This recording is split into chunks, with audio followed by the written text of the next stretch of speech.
മൈക്രോസോഫ്റ്റിൽ കൂട്ടപ്പിരിച്ചുവിടൽ. പിരിച്ചുവിടുന്നവർക്ക് ആനുകൂല്യങ്ങൾ നൽകില്ല.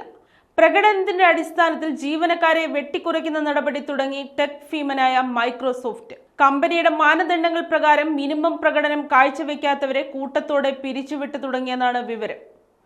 പുതിയ നീക്കം മൂലം കൂടുതൽ ആളുകൾക്ക് തൊഴിൽ നഷ്ടപ്പെടുമെന്നാണ് വിലയിരുത്തൽ.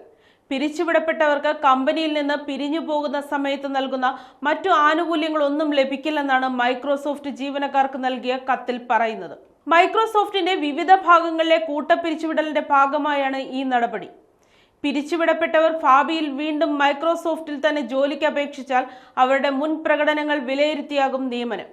ജോലിയിൽ മിനിമം പ്രകടന നിലവാരം കാഴ്ചവെക്കാത്തതിനാൽ കമ്പനിയിൽ നിന്ന് വിട്ടയക്കുകയാണെന്നാണ് കത്തിൽ വ്യക്തമാക്കിയിരിക്കുന്നത്. ഈ കത്ത് കിട്ടിയവരെയെല്ലാം അടിയന്തരമായി ജോലിയിൽ നിന്ന് നീക്കിയിരിക്കുകയാണെന്നാണ് വ്യക്തമാക്കിയിരിക്കുന്നത്.